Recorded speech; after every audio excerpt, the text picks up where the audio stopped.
বাবু আয় আয় দেখ, এই যে আজকে বাঁধাকপির তরকারি, পেঁপে দিয়ে মুসুরির ডাল, পেঁপে আর ধনে পাতা দিয়ে। হ্যাঁ, আচ্ছা, তোমার জন্য করেছি কপি আর আলু দিয়ে ডিম।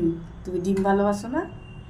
আর এই দেখো সয়াবিন আর আলু, আজকে মাছ নাই তো ওই ডিম আর সয়াবিন করেছি। পেঁপে দিয়েছো? পেঁপে এখন না খেলে তুমি তো পেঁপে খেতে ভালোবাসো না, ওই জন্য পেঁপেটা। আচ্ছা, এখানে দিই নাকি? একটা দুটো কেন? একটা। আচ্ছা, তারা প্রথমে বাঁধাকপি দিয়ে দিই, মটরশুঁটি দিয়ে বাঁধাকপি করেছি, কিচ্ছু দিই না আমাদের, ধনে পাতা, টমেটো আর মটরশুঁটি। এখন শীতের সিজন তো মটরশুঁটি ভালো লাগবে। আচ্ছা, ডালটা বাটিতে দেবো, ওই সোয়াবিন আর ডিমটা বাটিতে দিই, ডালটা তো পাতে দিয়ে দিলাম। ডালটা মাথায় দাও। এই যে এখানে এরকম বলতে হয় না, এইসব ভালো জিনিস এগুলো না খেলে 12 মাস বাইরে বাইরে খাস, এক আধ দিন যখন বাড়ির রান্না খাবি এরকম উপকারী করে খেতে হবে। ডিম দিয়ে দিলাম, একটা ডিম দিয়েছি। কটা আছে মোট?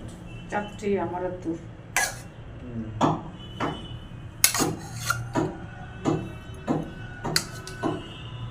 ঝোল লাগলে বলবো। হ্যাঁ,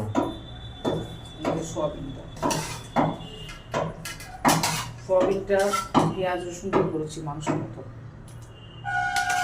আমি তো ভালো করে দাও, আলু কম দাও। ও সরি, সব আলু চলে যাচ্ছে। আমি তো তোর ওই লাল মশলা পাওয়া যায় তো, কাশ্মীরি লাল লঙ্কা গুঁড়ো, ওটাতে কালার খুব ভালো হয়। আমরা তো ওগুলো ব্যবহার করি না, ওই জন্য কালারগুলো এরকম স্পেশাল। আর কাঁচা লঙ্কা, শুকনো লঙ্কা নয়। ব্যাস ঠিক আছে না? ও, শুভ দুপুর বন্ধুরা। দেখো, ওকে খাবার দিতে গিয়ে তোমাদের শুভ দুপুর বলতে ভুলে গেলাম। যাই হোক, আমরা আজকে একটু তাড়াতাড়ি খাচ্ছি, ছেলেকে খেতে দিয়ে দিয়েছি। এরপর আমি চান করবো, ঠাকুর দেবো, তারপরে খাবো। শীতকালে এখন ভালোই ঠান্ডা পড়েছে, উত্তরের হাওয়া দিচ্ছে। আর আমি না আমার এই ব্লগে কালকে 2টো আবৃত্তি ছেড়েছি, তোমরা প্লিজ একটু শুনো।